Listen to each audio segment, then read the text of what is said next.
All right, here we go with the final unboxing for HeroQuest, the Mythic box.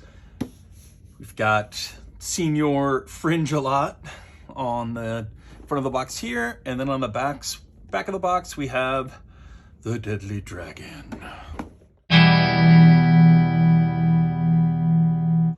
Starting us off, we've got some tokens and tiles. We've got a cool new, let's pop this bad boy out since it's basically out.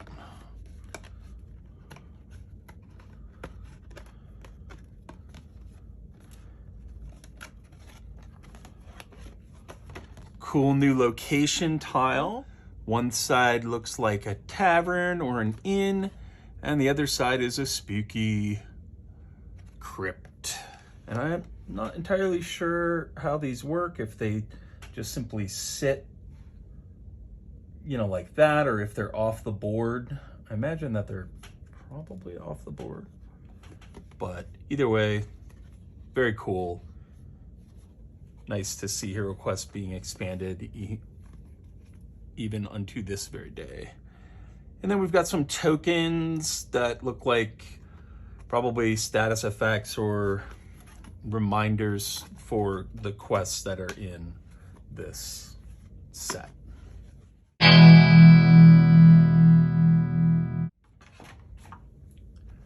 Okay, let's take a look at the books next. This is probably the biggest and most impactful change in this version of HeroQuest. You get 3 new full quest books to play through. The first one, Prophecy of Telor, is written by Stephen Baker. He was the creator of HeroQuest. You get Spirit Queen's Torment by Teos Abida. I don't know who that is. And then you get The Crypt of Perpetual Darkness, which is by Joe Manganiello. I don't know. Who is an actor. Probably most best known for playing a werewolf in True Blood, I believe it was. So these are great. Obviously, the big question I have is, will these be translated into the app? Because it's great to have these either way, but having them in the app is really ideal because I do tend to play solo, and so I would like to be able to access these without having to spin up a group to play with necessarily. But either way, there's a ton of content here, and there's really no downside to that. So this is great. Same thing with Spirit Queens. You know, I've seen some comments online that there are various spelling errors or screw ups in the rules or the quest notations that cause problems when people are trying to go through these quests. They'll put out addendums and such, PDF addendums, I assume, and clean that stuff up. And if they clean it up in the app especially, then it kind of really won't be a very big deal. But lots and lots of quests. Very, very cool.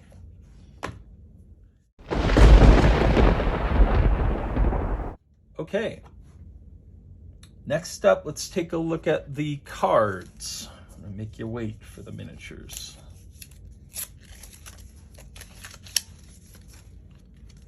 All right, so first of all, we've got the 3 new classes. We've got the Bard, 2 attack, 2 defend, 5 body, 4 mind. So very powerful mind. That puts him right up there with the mage in terms, or with the elf in terms of magic resistance. And he starts with a rapier.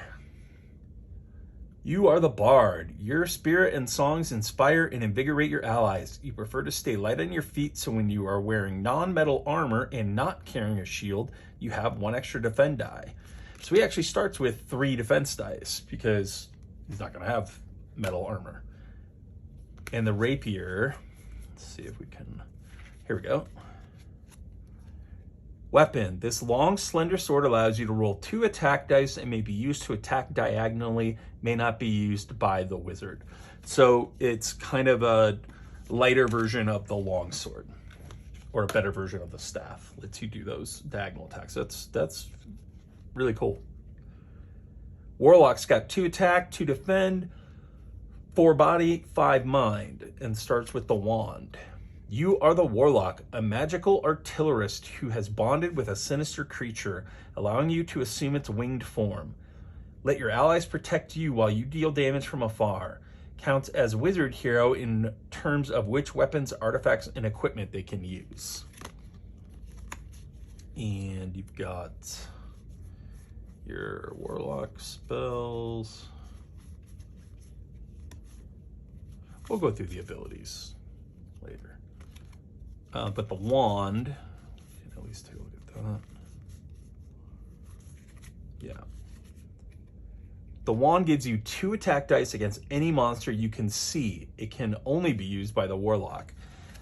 That's cool too. That's a powerful ranged attack that you get to start out with, which I'm on quest 4. I still don't have a ranged attack at all with this party. So that, again, not inconsiderable. And then finally, you've got the Druid, who's got 1 attack, 2 defend, 6 body, and 4 mind, and starts out with a dagger. You are the Druid, a woodland guardian and healer. You are a powerful physical combatant while using your shapeshift spell, but you can be weak when your resources are depleted. A Druid hero may not wear metal armor. Starting out with a dagger. Weapon. This sharp knife gives you attack strength of 1 combat die. A dagger can also be thrown at any monster you can see, but it's lost once it's thrown. So it starts off with a really weak weapon. I assume her spells more than make up for that, though. And then you've just got an alternate wizard who I think is basically identical to the standard wizard. Just lets you use the mentor miniature that's in here as your wizard. Yeah.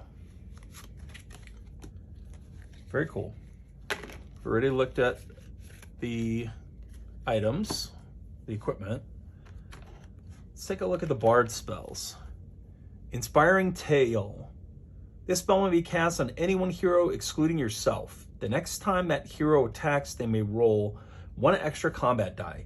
Regain this spell when any hero you can see, excluding yourself, rolls defend dice that result in 2 white shields. Okay, so that's really cool. Not only does this let him buff, but it's not a single use, which, as far as I know, might be like the first of those in HeroQuest. Because all the existing spells you throw away when you use them. So that's cool.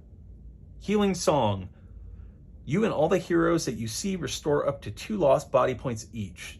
The spell does not give a hero more than their starting number. And then finally, you've got Lullaby. This spell puts 1 enemy into a deep sleep so they cannot move, attack, or defend themselves. The spell can be broken at once or on a future turn if the enemy rolls 1 red die for each of their mind points. If a 6 is rolled, the spell is broken. May not be used against mummies, zombies, or skeletons. So it's a little unclear to me how that's different than sleep.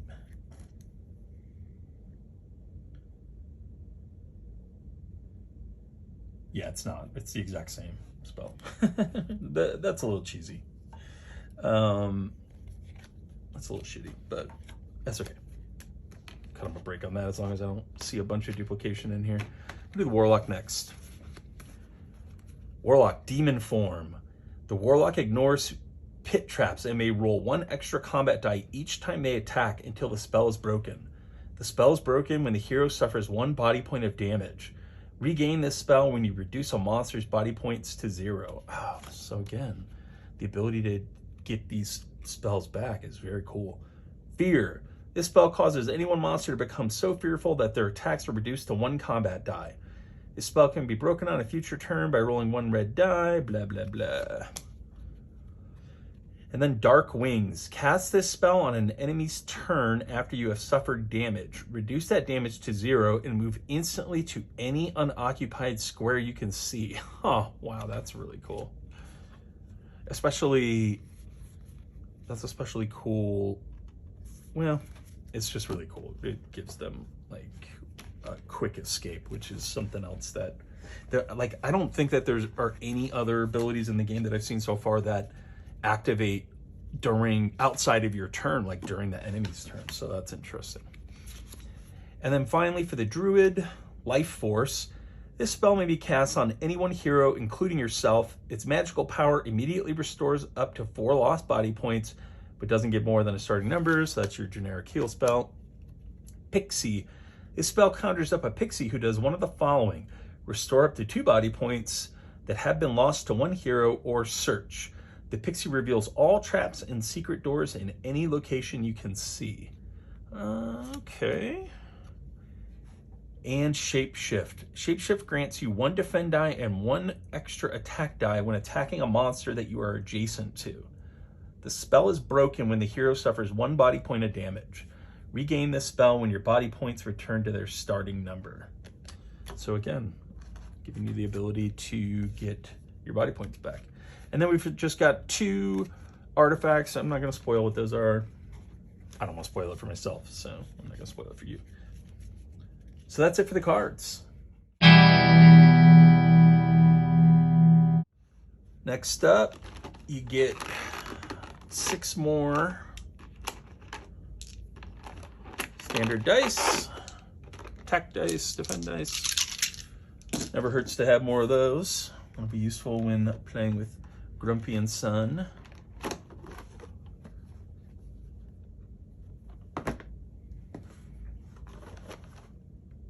Okay, next let's take a look at the miniatures, assuming that I can get them out of this hellish contraption.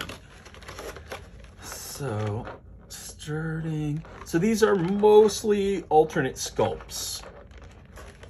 So the same, as a matter of fact, they're almost all, with the exception, I think, of the dragon. They're basically all additional sculpts. All right. Now that the miniatures have been freed from that hellish contraption, let's take a look at them. Let's start with the hero miniatures. So here we've got the new wizard, Mentor. Looks pretty cool. There's some good detail on his tassel or cloak or whatever the hell that thing is hanging off of him. You can see here also the difference between my shaded and non-shaded.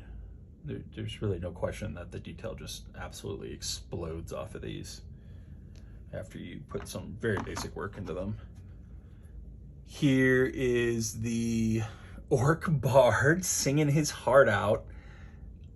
I've seen people like altering this sculpt or complaining about it, or like chopping his hand off and putting a hook on or something, or a sword, and that's fun. I think it's a really cool, stupid, awesome sculpt as is. I love that he's standing on the treasure chest and he is just like Bruce Springsteen, like blasting it out to the crowd. Here we've got the tiny little warlock, who I believe is the smallest of our band of heroes now. Dwarf is a good bit bigger. And here we've got the druid. I do wish that they had a shapeshift model for the druid. That's unfortunate. That seems like a really obvious. I'd much rather have that than an extra orc with a hammer. But speaking of which, we've got a new sculpt for the orcs. Looks pretty cool. New sculpt for the gobos. They've got like some punch daggers, wooden claws, or metal claws. Here we've got some zombies. The detail really doesn't come out well on these white ones, but pretty shaded. I gotta get those shaded up. that's a cool skeleton. Cooler, anyways. It's nice to have something different. Here's a mummy. Very nice, very traditional. And then you get another Zargon / Dread Sorcerer. Missed the new Abomination sculpt. Okay, all right, yeah, that's interesting. Is it, I think it's a female. She's got like the long hair. That's kind of cool. The Abomination, as Lincoln would say, Grumpy Jr. Here we've got another Chaos or Dread Sorcerer. Just lets you differentiate, I suppose. There's probably some rationale behind that, but I don't know what it is. Here's another Dread Warrior. Again, a pretty cool sculpt. The shields are pretty cool. It wouldn't be the worst thing in the world if it was different than the other Dread Sorcerer, but in terms of the shield, it looks pretty much the same, but it's a cool sculpt. Cool enough. None of these are Simon quality or, you know, even kind of a standard Descent level board game quality. They're slightly, I would say they're slightly under that kind of mass market miniatures range, but they're not bad. Nobody was more pissed at this campaign and more inclined to hate this shit than I was coming out of the Hasbro Pulse campaign, because it really just rubbed me the wrong way, and I immediately assumed that the sculpts would be just total shit, and because they're not Games Workshop, and they're perfectly fine. And once, like I said, once they're shaded up and you put a little bit of effort into them, they pop pretty well. And another thing too is that these on camera, they look even better in person. They really are pretty dope looking in person. So there's that. And then finally, we've got the dragon. Now, people have been losing their shit over the fact that there's a dragon. And it's cool that there's a dragon. You know, this is a very small dragon. And I mean, if you play these kinds of games, if you collect, you know, I shouldn't do this, but why don't we do a little, when we talk about dragons, let's talk about dragons. And this is just one that just happens to be sitting out that I could just see as I'm filming this. I have, you know, I don't know, I have dragons from Shadows of Brimstone, from Arcadia Quest. Maybe there might even be one in Altar Quest. There's gotta be a couple more dragons floating around down here. But, you know, when you're talking about dragons, it's great that they included it. I do think it's perfectly serviceable, but you know, that's a dragon. You know, that is a fight, right? This is from Chronicles of Drunagor, and even this is not like the world's greatest dragon sculpture, or it's not like the Joan of Arc dragon. But you get what you pay for. This was an add-on. It was an extremely cheap add-on, given what you get, but it was an add-on, and thrown in with a campaign built around it as well. That dragon is perfectly serviceable. It's just funny because I don't know if the people that I've seen oohing and ahhing over the dragon, if they're just not. Because you have to imagine that a subset of HeroQuest fans are not actual, like, hardcore board gamers, adult board gamers. They're probably people who played HeroQuest and then never played another game even remotely like it. And that's where a lot of the, I think, the anger or kind of disaffection with the miniatures in this game come from. Is it comes from people who pay a lot of money for very, very huge, detailed, awesome looking miniatures. But this is cool. He's on the sculpted base. And I bet if we washed him up, he would be looking pretty good. I don't know what's going on here where his like ass is broken, but it's cool. And it's a nice add-in. It's nice that they threw it in because they didn't actually reach this in the stretch goals. That was the $4 million stretch goal, was to get the dragon, and they didn't quite get there. And then finally, we've got one more box. It's got the, again, Fringe Master on the front and the Lady of Fringe on the back. All right, and so finally we've got the alt gender hero pack with cards tumbling. And they are exactly the same in terms of stats and stuff. This seems like an obvious missed opportunity.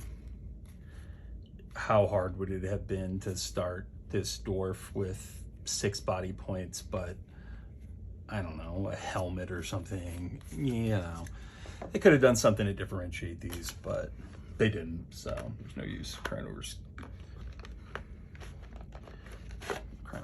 over undrunken milk. And it is still cool to have the options. Sans the horrible, abominable insert, which I will keep for now, just because I don't care enough to throw it away. Okay, so here we've got the female wizard. Here's the male wizard all painted up. So almost, that's the other thing too. The sculpts are almost identical.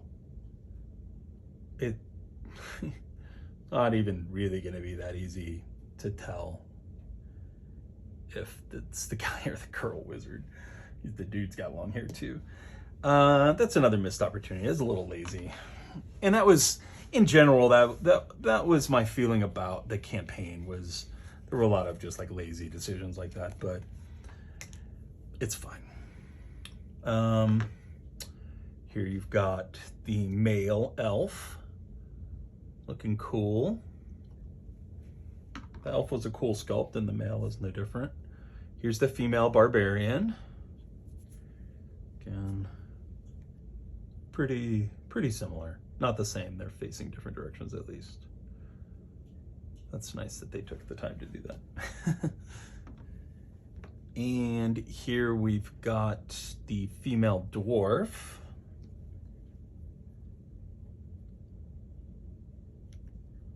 Basically the exact same axe and everything. And then you have the legendary Sir Ragnar, the prisoner, with the torch. That's kind of cool.